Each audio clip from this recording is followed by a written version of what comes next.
নমস্কার নমস্কার নমস্কার নমস্কার নমস্কার নমস্কার নমস্কার আপনাদের সবাইকে সবাইকে সবাইকে নমস্কার জানাচ্ছে আপনাদের সৌমিত্র বসু। সবাইকে অজস্র শুভকামনা জানাচ্ছে, সবাইকে স্বাগত জানাচ্ছে আমাদের আজকের এই শরণাগত অনুষ্ঠানে এবং সবাইকে শুভ সকাল জানাচ্ছে। শুভ সকাল, শুভ হোক, শুভ হোক আমাদের সবাইকার আজকের দিনটা শুভ হোক, আগামী দিনগুলো শুভ হোক। আজকে অঘোর চতুর্দশী ব্রত, রাত্রিতে শিব পূজা এবং উপবাস করলে শিবলোক প্রাপ্তি ঘটবে, আমাদের সংস্কার এইরকম বলছে। এবারে বেণীমাধব শীলের পঞ্জিকা অনুযায়ী আজকের দিনটার কথা বলি। আজকে 15ই ভাদ্র 1431, ইংরেজির 1 সেপ্টেম্বর 2024, রবিবার। আজ চতুর্দশী। সূর্যোদয়ের সময় ভোর 5:22, সূর্যাস্তের সময় বিকেল 5:54। নক্ষত্র অশ্লেষা। আজকে জন্মে কর্কট রাশি, বিপ্রবর্ণ, রাক্ষসগণ। রাত্রি 10:58 গতে সিংহ রাশি, ক্ষত্রিয় বর্ণ। আমাদের হোয়াটসঅ্যাপে চিঠি পাঠাবার নাম্বার 9831922927। চিঠির গোড়ায় অতি অবশ্যই SG লিখতে হবে। চিঠি গত দুদিন পড়তে পারিনি অনিবার্য কারণবশত, কিন্তু সেটা অনিবার্য কারণটা নিবারণ করা যাবে, ফলে চিঠি পড়া শুরু করে দেব। আজকে তো এমনিতেই চিঠি পড়ার কথা নয়, কেননা আজকে রবিবারের শরণাগত, মহাপ্রভুর শরণাগত।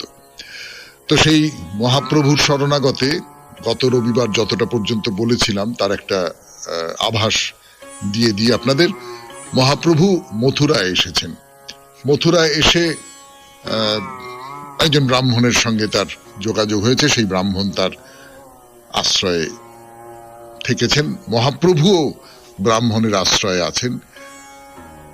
সারাদিন ধরে কি করছেন না করছেন সেই সমস্ত কথা বলবো আপনাদের।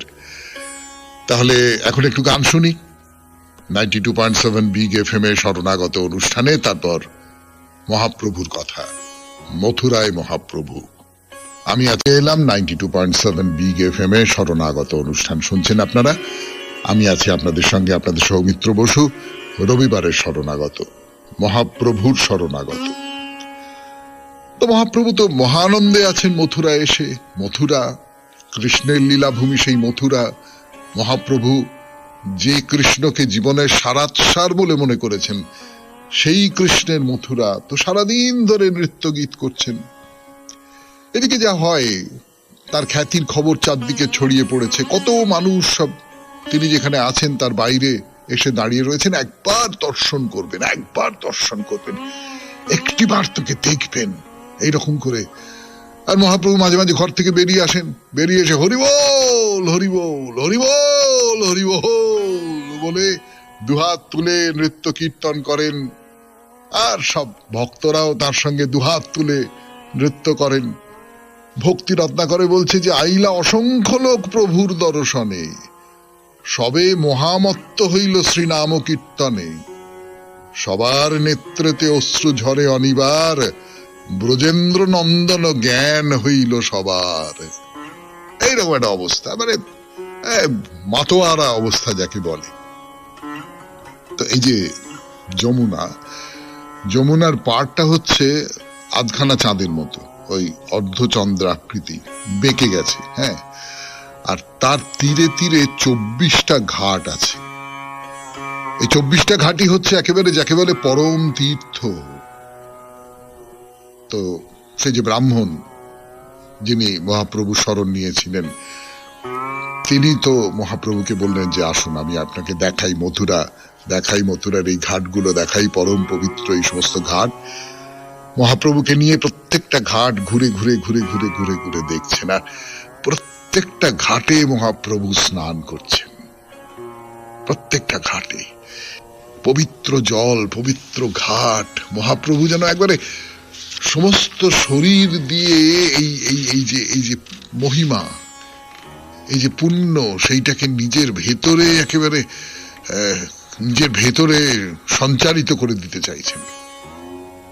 তো সকল ঘাটের একেবারে কেন্দ্রবিন্দু হচ্ছে বিশ্রাম ঘাটে।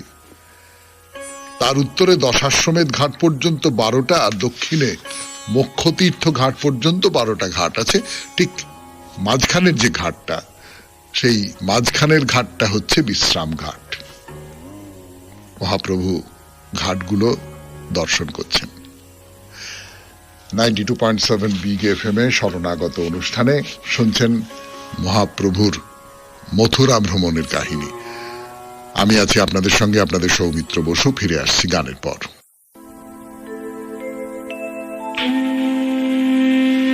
সঞ্চয় করছেন 92.7 বিগ এফএম এ রবিবারের শরণাগত অনুষ্ঠানে, সেই কথা বলছি আপনাদের। তো ঘুরে ঘুরে ঘুরে ঘুরে দেখছেন তীর্থক্ষেত্রগুলো, দেখছেন গোকর্ণ তীর্থ, ক্ষেত্রপাল তীর্থ।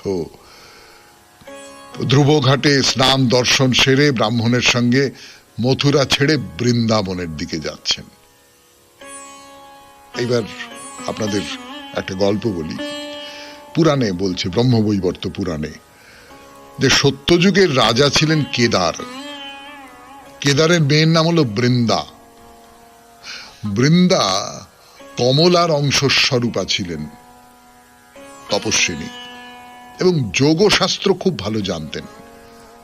তো সেই যে বৃন্দা, তার যে তপস্যার জায়গা, সেইটাকে বলা হয় বৃন্দাভূমি বা বৃন্দাবন। তা মহাপ্রভু ধ্রুব ঘাটে স্নান করে সেই বৃন্দাবনে যাচ্ছেন। মহাপ্রভু বৃন্দাবনের 12 বন পরিভ্রমণ করেছিলেন এবং তারই স্মরণে লক্ষ লক্ষ ভক্ত বৃন্দাবন যাত্রী এই 12 বন পরিক্রমা করেন। মহাপ্রভু গয়ায় ঈশ্বরপুরীর কাছে মন্ত্র দীক্ষা নিয়ে বৃন্দাবন যেতে চেয়েছিলেন, কিন্তু পারেননি, সফল হননি। কাটোয়ায় কেশব ভারতীর কাছে সন্ন্যাস দীক্ষা নিয়ে বৃন্দাবনে যাওয়ার চেষ্টা করেছিলেন, পারেননি। মানে জীবনের প্রত্যেকটা মুহূর্ত একেবারে যাকে বলে শয়নে স্বপনে চিন্তায় তার হৃদয় সবসময় ওই বৃন্দাবন বিহারীর দর্শনের জন্য একবারে উদ্বেল হয়ে থাকে। কৃষ্ণকে দর্শন করব, কৃষ্ণকে দর্শন করব, বৃন্দাবনে যাব, কবে তাকে দেখব। যমুনার নাম শুনে তিনি মূর্ছিত হয়ে যান। এখন সেই যমুনার তীরে বৃন্দাবন, সেই বৃন্দাবন কাছে এসে গেছে। মহাপ্রভু এবারে উন্মত্তের মতো ছুটে চলেছেন। এবং নীলাচলে মহাপ্রভুর মধ্যে যে প্রেম ছিল, বলা হচ্ছে সেটা 100 ভাগ বেড়ে গিয়েছিল মথুরা, এবং বৃন্দাবনে সেটা একেবারে লক্ষাধিক হয়ে উঠেছে। মথুরার সঙ্গে বৃন্দাবন খুব কাছাকাছি, কিন্তু গুণের বিচারে তো তফাৎ অনেক। কি তফাৎ, সেটা বলবার জন্য আপনাদের সৌমিত্র বসু ফিরে আসছে গানের পর 92.7 বিগ এফএম এ শরণাগত অনুষ্ঠানে। একটু গান শুনুন। যে মথুরার সঙ্গে বৃন্দাবনের অনেকখানি গুণের বিচারে অনেকখানি তফাৎ। সেই তফাৎটা কি? মথুরা হচ্ছে ঐশ্বর্য ভূমি, আর বৃন্দাবন হচ্ছে মাধুর্যের ভূমি। শ্রীকৃষ্ণ যখন আবির্ভূত হন, তখন তার বাবা বসুদেব তাকে স্তব করেছিলেন, ভগবান জ্ঞানে স্তব করেছিলেন। কিন্তু বৃন্দাবনের নন্দ রাজা, তিনি তাকে দিয়ে পাদুকা বহন করিয়েছিলেন বাৎসল্য অনুরাগে। মা দেবকীকে কৃষ্ণ প্রণাম করতে গেলে মায়ের মনে হয়েছিল যে না না না না না, আমি নিতে পারি না, আমি নিতে পারি না, প্রণাম নিতে পারি না, আমি আমি আমি নিতে পারি না। কৃষ্ণ আমার সন্তান হতে পারে, কিন্তু আমি তার প্রণাম নিতে পারবো না। কিন্তু বৃন্দাবনে মা যশোদা কৃষ্ণের মধ্যে বিশ্বরূপ দর্শন করেছিলেন, তা সত্ত্বেও তাকে কিন্তু বেঁধেছিলেন দড়ি দিয়ে। ঐশ্বর্যের বিকাশ দেখেছিলেন কৃষ্ণের মধ্যে, কিন্তু আমার ছেলে তো, আমার সন্তান তো, সন্তানকে ঈশ্বর বলে মানতে পারবো না, মানতে পারেননি। তার মানে মথুরায় কৃষ্ণ হচ্ছেন রাজা। রাজা মানে কি? তিনি মানুষের থেকে দূরত্বে থাকেন, আর বৃন্দাবনে তিনি সবাইকার সমান, কখনো ছোট। বৃন্দাবনের যে মহিমা, তার যে মাধুর্য, সেই মাধুর্যের কথা বলতে গিয়ে সুদামা কৃষ্ণকে বলেছিলেন, দ্বারকায় যে কৃষ্ণ আছেন সেই কৃষ্ণকে বলেছিলেন, কৃষ্ণ দ্বারকার ঐশ্বর্য আমাকে এতটুকু আকর্ষণ করে না। খুব ইচ্ছে করে সেই দিনগুলো ফিরে পেতে, যখন আমরা দুজনে যমুনার তীরে গাভী চড়াতাম আর ছুটোছুটি করতাম। তুমি কখনো ঘোড়া হতে, আমি সওয়ার হয়ে তোমার পিঠে বসতাম, আবার আমি ঘোড়া হতাম, তুমি আমার পিঠে চড়তে। আমায় সেই দিনগুলো ফিরিয়ে দিতে পারো না? শুনছেন শ্রী চৈতন্যদেবের কথা, তার সূত্র ধরে শ্রীকৃষ্ণের কথা। বৃন্দাবনে শ্রী চৈতন্যদেব, কৃষ্ণ যিনি নরদেহে কৃষ্ণ, তিনি এসেছেন সেই যে ঈশ্বর কৃষ্ণ তার লীলাভূমিতে। এক অপূর্ব ঘটনা, তাই না? সেই ঘটনার বিবরণ দিচ্ছি আপনাদের আমি, সৌমিত্র বসু, এই শরণাগত অনুষ্ঠানে 92.7 বিগ এফএম এ। শরণাগত শুনছেন 92.7 বিগ এফএম এ শরণাগত অনুষ্ঠানে। আমি আপনাদের সৌমিত্র বসু শোনাচ্ছি। মহাপ্রভু মথুরা থেকে বৃন্দাবনের পথে যাচ্ছেন। সেই বৃন্দাবন নিয়ে কত কথা, বৃন্দাবন নামের ইতিহাস, এই সমস্ত কথা শুনিয়েছি আপনাদের। তো শ্রীকৃষ্ণের এই যে প্রেমের ভূমি, মধুর রসের যে ভূমি বৃন্দাবন, মহাপ্রভুর প্রিয়তম স্থান, কৃষ্ণেরও তো প্রিয়তম স্থান। তিনি দ্বারকায় গেছেন, রাজা হয়েছেন, কিন্তু ওই যে সেই সুদামা কৃষ্ণকে বলেছিলেন যে আহা হা হা হা, ছোটবেলাটা, সেই ছোটবেলার যে লীলা খেলার দিনগুলো আমাদের সকলেরই তো খুব প্রিয়। আমরা একটা কাজের জগতে প্রবেশ করি, সেই কাজের জগতে প্রবেশ করে আমাদের নাম যশ হতে পারে, আমাদের অর্থ প্রতিপত্তি সমস্ত হতে পারে, সেই ছোটবেলার যে সরল আনন্দ, সেই সরল আনন্দটা তো আমরা ভুলতে পারি না কিছুতেই। তো বৃন্দাবনও সেই সরল আনন্দের দিন, মানে পবিত্রতার সেই সমস্ত দিন, রাজা হবার আগেকার যে দিন, সেই দিনগুলো। তো যাই হোক, সেইখানে মহাপ্রভু যাচ্ছেন প্রিয় বৃন্দাবনের পথে। তো বৈষ্ণবরা বলেন যে প্রিয়ের প্রিয়ে অধিক প্রীতি, প্রীতি রাজ্যে এই তো রীতি। বুক ভরা আনন্দ নিয়ে তিনি সেই প্রিয়তম যে কৃষ্ণ তার লীলাভূমিতে যাচ্ছেন। ধীর সমীরে যমুনা তীরে ললিত ত্রিভঙ্গ ঠামে বংশী বট হেলনে মধুর পঞ্চম তানে বেনু বাজায় সেই কৃষ্ণ। তার কথা ভাবতে ভাবতে মহাপ্রভু পাগল হয়ে গেছেন, নিজেকে ভুলে গেছেন, শুধু গোরা রূপ নিয়ে গোপী পদ রজধন্য বৃন্দাবন ভূমির পথে পথে ঘুরে বেড়াচ্ছেন। সমস্ত মন একেবারে আনন্দে উচ্ছ্বাসে ভরে উঠেছে। তো বৃন্দাবনের মাঝখান দিয়ে যমুনা বয়ে যাচ্ছে, তার পাড়ে রয়েছে 12টা বন আর কিছু উপবন। এই যে 12টা বন এবং উপবন, সেইখানে শ্রীকৃষ্ণের ছোটবেলার নানান সব লীলা কাহিনী সব ছড়িয়ে রয়েছে। 6 বছর বয়সে নন্দরাজার বাড়ি ছেড়ে বৃন্দাবনে গিয়ে বন্ধুদের নিয়ে তিনি ওই গরু চড়িয়ে বেড়াতেন। তো তার গল্প, নানান জায়গায় যেখানে ওই গরু চড়তো সেখানে ঘুরে বেড়াতেন, সেখানে অজস্র তার লীলা কাহিনী রয়েছে। সেই সমস্ত গল্প আমাদের শাস্ত্রে আছে, আমাদের পুরাণে আছে, আমাদের জয়দেব বিদ্যাপতি চণ্ডীদাসের লেখার মধ্যে রয়েছে। নানান মানুষ তাই নিয়ে লিখেছেন, বিশ্লেষণ করেছেন। কিন্তু এই যে চৈতন্যদেব এই সমস্ত জায়গায় ঘুরে বেড়াচ্ছেন সেই বৃন্দাবন, সেই যে পুরনো বৃন্দাবন, সেই যে কৃষ্ণের বৃন্দাবন, সেই কৃষ্ণের বৃন্দাবন আবার যেন নতুন করে জেগে উঠছে। ভগবান শ্রীকৃষ্ণের লীলা অবসানের পর উদ্ধব বিদুরকে একটা কথা বলেছিলেন। বিদুর, শ্রীকৃষ্ণ জগতে প্রকট হয়ে নিজের অন্তরঙ্গ শক্তির প্রকাশ করেছিলেন। তিনি অপূর্ব মধু এক রূপ নিয়ে আবির্ভূত হয়েছিলেন, চির নবীন সেই রূপ, চির কিশোর। কেমন সে রূপ বলি আপনাদের। তার 2টি পা রঙিন, চক্ষু আর রক্তিম, বুকটা কপাটের মতো, মুখ একেবারে চাঁদের মতো সুন্দর, কোমর, দেহের মাঝখানটা সরু হয়ে গেছে, প্রশস্ত ললাট, উন্নত কপাল, চোখ, নাভি আর পা পদ্মফুলের মতো। এই বর্ণনা উদ্ধব বিদুরকে দিচ্ছেন। আর বুকে ওই কৌস্তব মণি রয়েছে, সেটা ঝকঝক করছে, তার আলো ছড়াচ্ছে।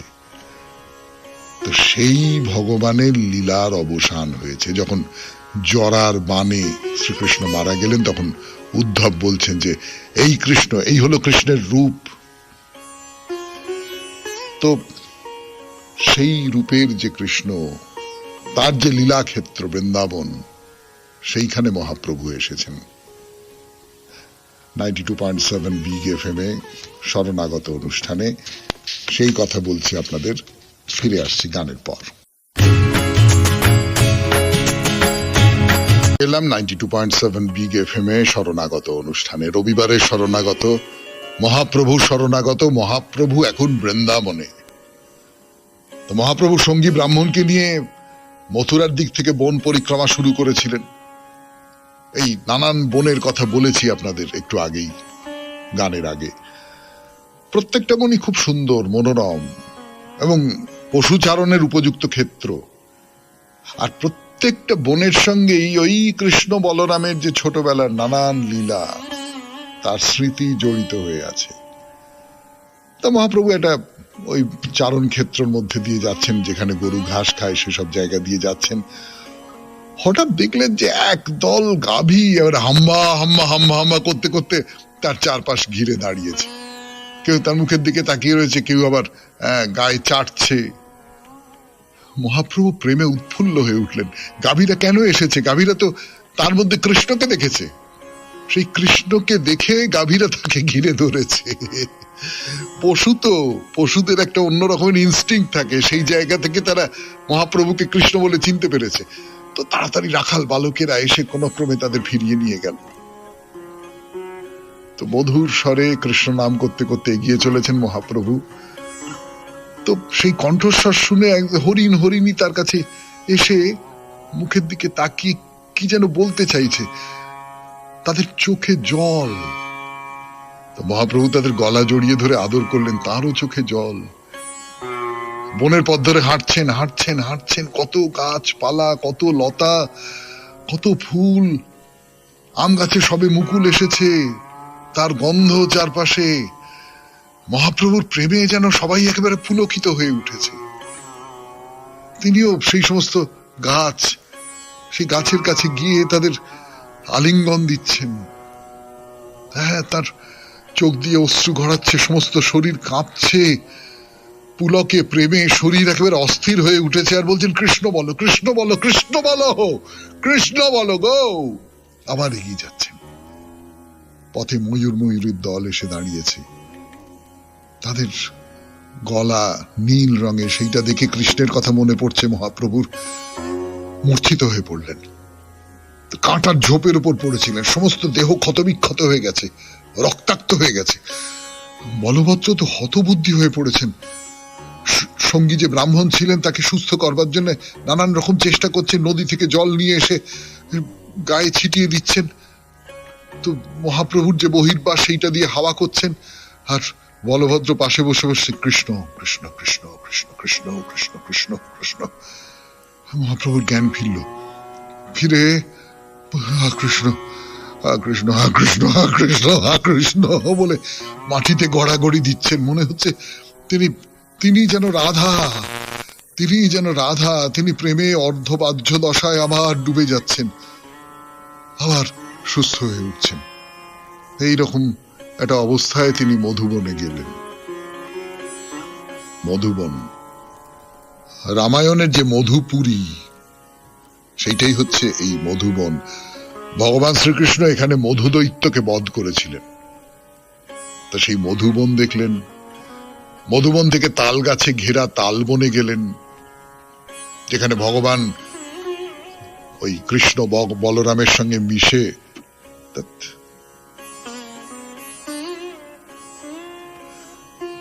যেখানে ভগবান কৃষ্ণ বলরাম সঙ্গে মিলে ধেনুকাসুর বধ করেছিলেন।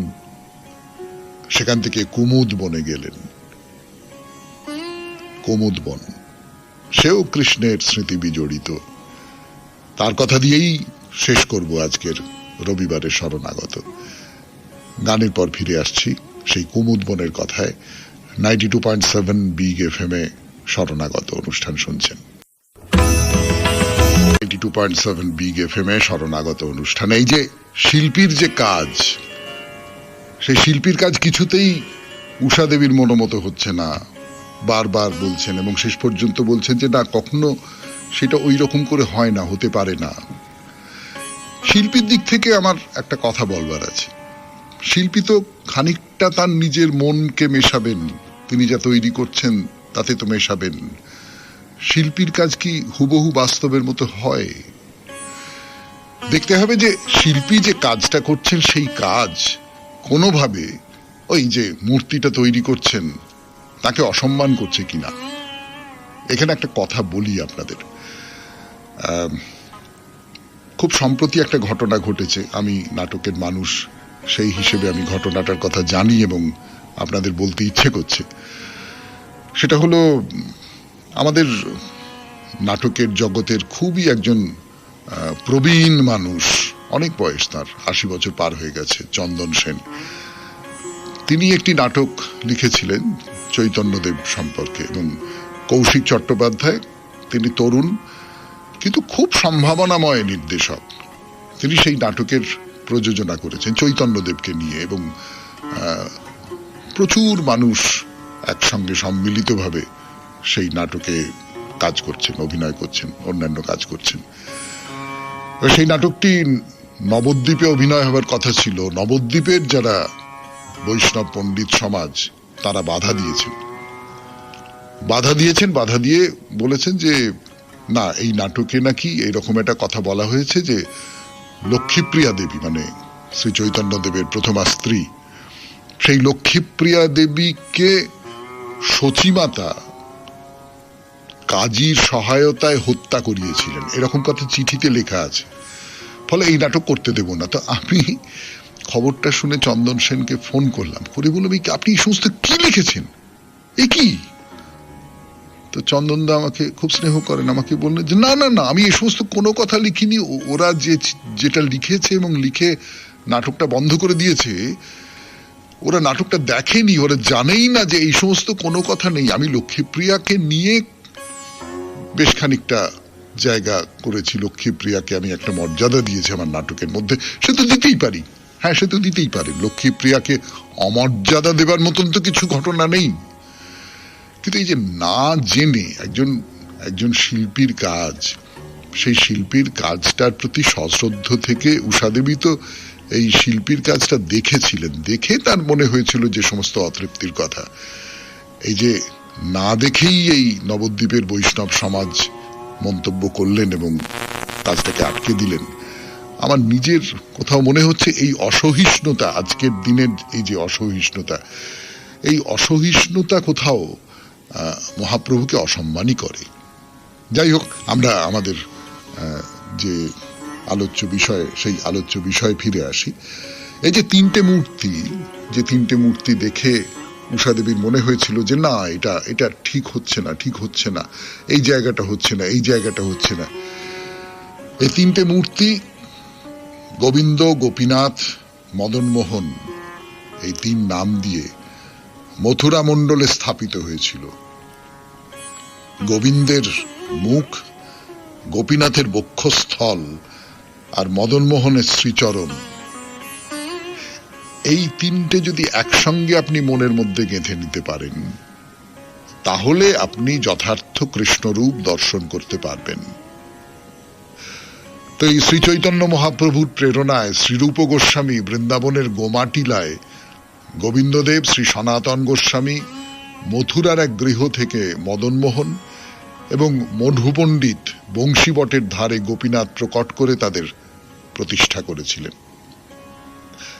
এখন যেটা মধুবন, সেখানেই ছিল সুরসেন রাজ্য। কৃষ্ণের ছেলে প্রদ্যুম্ন, তার ছেলে অনিরুদ্ধ, তার পুত্র বজ্রনাভ সুরসেন রাজ্য লাভ করে ব্রজমণ্ডলে শ্রীকৃষ্ণের 8টা মূর্তি প্রতিষ্ঠা করেন এবং মন্দির তৈরি করে সেখানে তাদের স্থাপন করেন। তার মধ্যে রয়েছে গোবিন্দদেব, গোপীনাথ, মদনমোহন, রাধা দামোদর, রাধা বিনোদ, রাধা রমন, হরিদেব, কেশবদেব। শুনছেন 92.7 বিগ এফএম এ রবিবারের শরণাগত। আমি আছি আপনাদের সঙ্গে, আপনাদের সৌমিত্র বসু। ফিরে আসছি গানের পর। শ্রীনাথ, গোপালের নামান্তর, তিনি গোবর্ধননাথ। মাধবেন্দ্র পুরী তাকে প্রকট করেছিলেন। এই যে মূর্তি, সেটা মথুরা থেকে বৃন্দাবনে নিয়ে আসা হয়েছে। হরিদেব আছেন গোবর্ধন গ্রামে, তো মহাপ্রভু তো বৃন্দাবন পরিক্রমা করবেন। যমুনার পূব দিকে আছেন বিল্লবন, লৌহবন, ভান্ডির বন, মহাবন, আর যমুনার পশ্চিম তীরে মথুরার দিকে রয়েছে মধুবন, তালবন, কুমুদবন, বহুলা বন, কাম্যবন, খাদির বন আর বৃন্দাবন। এই পুরো দীর্ঘ পথ, দীর্ঘ বন শ্রী চৈতন্যদেব পরিক্রমা করেছিলেন। তো শ্রী চৈতন্যদেব কি নবদ্বীপে, কি নীলাচলে বা দক্ষিণ ভ্রমণে বৃন্দাবন নাম শুনলে মহাপ্রভুর আর কোনো জ্ঞান থাকে না। তিনি একেবারে উন্মত্ত হয়ে ওঠেন। এখন সেই বৃন্দাবনের মাটিতে তিনি পা দিয়েছেন, তার উদ্বেগ, উৎকণ্ঠা কতগুণে বেড়ে গেছে। তো জ্ঞানদাস বলছেন সেই সময় মহাপ্রভুর অবস্থার কথা। তিনি বলছেন, আবেশে সখীর অঙ্গে অঙ্গ হেলাইয়া, পথ আধো চলে আর পড়ে মুরছিয়া, রবাব খমক বিনা সুমিল করিয়া, বৃন্দাবনে প্রবেশিল জয় জয় দিয়া। মানে হাঁটতে পারছেন না, একটু পথ চলেন আর মূর্ছিত হয়ে পড়ে যান। নানান রকমের সমস্ত বাদ্যযন্ত্র নিয়ে জয় জয় জয় জয় করতে করতে বৃন্দাবনে প্রবেশ করলেন।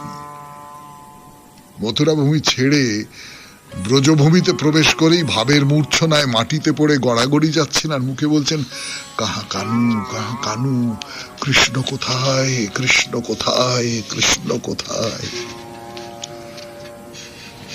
শুনছেন রবিবারের শরণাগত 92.7 বিগ এফএম এ। আমি আছি আপনাদের সঙ্গে, আপনাদের সৌমিত্র বসু। ফিরে আসছি গানের পর। এলাম 92.7 বিগ এফএম এ শরণাগত অনুষ্ঠানে। রবিবারের শরণাগত, মহাপ্রভুর শরণাগত। মহাপ্রভু এখন বৃন্দাবনে। তো মহাপ্রভু সঙ্গী ব্রাহ্মণকে নিয়ে মথুরার দিক থেকে বন পরিক্রমা শুরু করেছিলেন। এই নানান বনের কথা বলেছি আপনাদের একটু আগেই, গানের আগে। প্রত্যেকটা বনই খুব সুন্দর, মনোরম এবং পশুচারণের উপযুক্ত ক্ষেত্র। আর প্রত্যেকটা বনের সঙ্গেই ওই কৃষ্ণ বলরামের যে ছোটবেলার নানান লীলা, তার স্মৃতি জড়িত হয়ে আছে। তা মহাপ্রভু একটা ওই চারণ ক্ষেত্রের মধ্যে দিয়ে যাচ্ছেন, যেখানে গরু ঘাস খায়, সেসব জায়গা দিয়ে যাচ্ছেন। হঠাৎ দেখলেন যে একদল গাভী এবার হাম্বা হাম্বা হাম্বা হাম্বা করতে করতে তার চারপাশ ঘিরে দাঁড়িয়েছে। কেউ তার মুখের দিকে তাকিয়ে রয়েছে, কেউ আবার গায়ে চাটছে। মহাপ্রভু প্রেমে উৎফুল্ল হয়ে উঠলেন। গাভীরা কেন এসেছে? গাভীরা তো তার মধ্যে কৃষ্ণকে দেখেছে। সেই কৃষ্ণকে দেখে গাভীরা তাকে ঘিরে ধরেছে। পশু তো, পশুদের একটা অন্য রকমের ইনস্টিংক্ট থাকে, সেই জায়গা থেকে তারা মহাপ্রভুকে কৃষ্ণ বলে চিনতে পেরেছে। তো তাড়াতাড়ি রাখাল বালকেরা এসে কোন ক্রমে তাদের ফিরিয়ে নিয়ে গেল। তো মধুর স্বরে কৃষ্ণ নাম করতে করতে এগিয়ে চলেছেন মহাপ্রভু। তো সেই কণ্ঠস্বর শুনে হরিণ হরিণী তার কাছে এসে মুখের দিকে তাকিয়ে কি যেন বলতে চাইছে, তাদের চোখে জল। তো মহাপ্রভু তাদের গলা জড়িয়ে ধরে আদর করলেন, তারও চোখে জল। বনের পথ ধরে হাঁটছেন হাঁটছেন হাঁটছেন, কত গাছপালা, কত লতা, কত ফুল। আম গাছে সবে মুকুল এসেছে, তার গন্ধ চারপাশে। মহাপ্রভুর প্রেমে যেন সবাই একেবারে পুলকিত হয়ে উঠেছে। তিনিও সেই সমস্ত গাছ, সেই গাছের কাছে গিয়ে তাদের আলিঙ্গন দিচ্ছেন। হ্যাঁ, তার চোখ দিয়ে অশ্রু গড়াচ্ছে, সমস্ত শরীর কাঁপছে পুলকে, প্রেমে শরীর একেবারে অস্থির হয়ে উঠেছে। আর বলছেন, কৃষ্ণ বলো, কৃষ্ণ বলো, কৃষ্ণ বলো, কৃষ্ণ বলো গো। আবার এগিয়ে যাচ্ছেন। পথে ময়ূরের দল এসে দাঁড়িয়েছে। তাদের গলা নীল রঙের, সেইটা দেখে কৃষ্ণের কথা মনে পড়ছে। মহাপ্রভুর মূর্ছিত হয়ে পড়লেন, কাঁটার ঝোপের উপর পড়েছিলেন, সমস্ত দেহ ক্ষতবিক্ষত হয়ে গেছে, রক্তাক্ত হয়ে গেছে। বলভদ্র তো হতবুদ্ধি হয়ে পড়েছেন। সঙ্গী যে ব্রাহ্মণ ছিলেন তাকে সুস্থ করবার জন্য নানান রকম চেষ্টা করছেন, নদী থেকে জল নিয়ে এসে গায়ে ছিটিয়ে দিচ্ছেন, তো মহাপ্রভুর যে বহির্বাস সেইটা দিয়ে হাওয়া করছেন, আর বলভদ্র পাশে বসে বসে কৃষ্ণ কৃষ্ণ কৃষ্ণ কৃষ্ণ কৃষ্ণ কৃষ্ণ কৃষ্ণ কৃষ্ণ। মহাপ্রভুর জ্ঞান ফিরল, ফিরে কৃষ্ণ কৃষ্ণ কৃষ্ণ কৃষ্ণ কৃষ্ণ বলে মাটিতে গড়াগড়ি দিচ্ছেন। মনে হচ্ছে তিনি যেন রাধা, তিনি যেন রাধা, তিনি প্রেমে অর্ধবাহ্য দশায় আবার ডুবে যাচ্ছেন, আবার সুস্থ হয়ে উঠছেন। এইরকম একটা অবস্থায় তিনি মধুবনে গেলেন। মধুবন, রামায়ণের যে মধুপুরী, সেইটাই হচ্ছে এই মধুবন। ভগবান শ্রীকৃষ্ণ এখানে মধু দৈত্যকে বধ করেছিলেন। তা সেই মধুবন দেখলেন। মধুবন থেকে তাল গাছে ঘেরা তাল বনে গেলেন, যেখানে ভগবান ওই কৃষ্ণ বলরামের সঙ্গে মিশে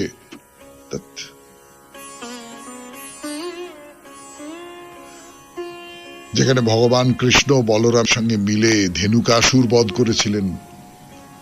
সেখান থেকে কুমুদ বনে গেলেন। কুমুদ বন, সেও কৃষ্ণের স্মৃতি বিজড়িত। তার কথা দিয়েই শেষ করব আজকের রবিবারের শরণাগত। গানের পর ফিরে আসছি সেই কুমুদ বনের কথায়। 92.7 বিগ এফএম এ শরণাগত অনুষ্ঠান শুনছেন। প্রভু নানান বন উপবন সব দর্শন করছেন 92.7 বিগ এফএম এ শরণাগত অনুষ্ঠানে। সেই কথাই শোনাচ্ছি আপনাদের। তো এই যে নানান বন উপবন, সেই সমস্ত জায়গায় কৃষ্ণের লীলাক্ষেত্র ছিল। কৃষ্ণ নানান রকমের সমস্ত অলৌকিক লীলা প্রকট করেছিলেন এই সমস্ত জায়গায়। মহাপ্রভু সেখানে যাচ্ছেন এবং তার যে অভিজ্ঞতা, সেই অভিজ্ঞতার কথা শোনাচ্ছি আপনাদের এই সকালবেলায়। এই যে কুমুদ বন, কুমুদ বনে একটা বিরাট সরোবর আছে। সেই সরোবরে কৃষ্ণ গোপীদের নিয়ে জলক্রীড়া করেছিলেন। হ্যাঁ, সেই সরোবর আছে। পাশেই বহুলা কুণ্ড, তাকে ঘিরে বহুলা বন, সেখানে গোচারণ ভূমি। সেখানে শ্রীহরির পত্নী বহুলা, তিনি নিত্য বিরাজ করেন, স্কন্ধ পুরাণে বলা হচ্ছে। দেখছেন চৈতন্যদেব, দেখছেন, ভাবে বিহ্বল হয়ে দেখছেন, চোখ দিয়ে ধরধর ধরধর করে জল গড়িয়ে পড়ছে, মূর্ছিত হয়ে পড়ছেন। তো বহুলা বন ছেড়ে এগিয়ে যাচ্ছেন গোপীদের যে রাধাকুণ্ড, সেই রাধাকুণ্ডের দিকে যত কাছে যাচ্ছেন তত ব্যাকুল হয়ে উঠছেন, রাধার প্রেমে আকুল হয়ে উন্মত্ত হয়ে উঠছেন, ছুটে যাচ্ছেন। পথে কাঁটা গাছ, সমস্ত অঙ্গ ক্ষতবিক্ষত হয়ে যাচ্ছে, তার যে জামা কাপড় সেগুলো শতচ্ছিন্ন হয়ে যাচ্ছে, আর কোনো দিকে দৃষ্টি নেই তার। এই সামনেই স্বপ্নের গোবর্ধন, আর তার পেছনে যমুনা। তো চারপাশে তমাল গাছ, নদীর ধার, সেই বনপথ দিয়ে নাচতে নাচতে নাচতে নাচতে আরিট গ্রামে এলেন। আরিট গ্রাম, এই আরিট নামটা এসেছে অরিষ্টাসুর থেকে। কৃষ্ণ এইখানেই অরিষ্টাসুরকে বধ করেছিলেন এবং রাধা, এই আরিট গ্রামেই ছিল রাধাকুণ্ড। তো মহাপ্রভু এসে কোথায় কোথায় রাধাকুণ্ড কোথায়, রাধাকুণ্ড কোথায়, কাছাকাছি মানুষজন যারা ছিলেন তাদের জিজ্ঞেস করছেন রাধাকুণ্ড কোথায়। তার সঙ্গী যে ব্রাহ্মণ তাকেও জিজ্ঞেস করছেন রাধাকুণ্ড, কিন্তু কেউ ঠিক সন্ধান দিতে পারছে না। মহাপ্রভুর নিজের মন, তার ভেতরের যে অচিন্ত শক্তি, তার দুটো ধান ক্ষেতের মাঝখানে গিয়ে তার জমা জলে স্নান করতে শুরু করলেন আর রাধাকুণ্ডের মহিমা আবৃত্তি করছেন। এইটাই ছিল রাধাকুণ্ড। সেই কুণ্ড পরে ধান ক্ষেতের মধ্যে ঢুকে গেছে, কিন্তু মহাপ্রভু ঠিক বুঝতে পেরেছেন এইখানেই ছিল রাধাকুণ্ড। সব গোপীর হইতে রাধা কৃষ্ণের প্রেয়সী, তৈছে রাধা কুণ্ড প্রিয় প্রিয়ার সরসী, সেই কুণ্ডে নিত্য কৃষ্ণ রাধিকার সঙ্গে জলে জল কেলি করে তীরের আসরঙ্গে। সেই রাধা কুণ্ড ধান ক্ষেতের মধ্যে চেনাই যায় না, সেইখানে মহাপ্রভু স্নান করলেন। শেষ হলো আজকের শরণাগত, রবিবারের শরণাগত, মহাপ্রভুর শরণাগত 92.7 বিগ এফএম এ। এই শরণাগত অনুষ্ঠানের জন্য চিঠি লিখবার হোয়াটসঅ্যাপ নাম্বার 9831922927। চিঠির গোড়ায় অতি অবশ্যই SG লিখবেন। সবাই ভালো থাকবেন, আনন্দে থাকবেন। নমস্কার নমস্কার নমস্কার নমস্কার নমস্কার নমস্কার নমস্কার নমস্কার। আপনাদের সবাইকে সবাইকে সবাইকে নমস্কার জানাচ্ছে আপনাদের সৌমিত্র বসু। সবাইকে অজস্র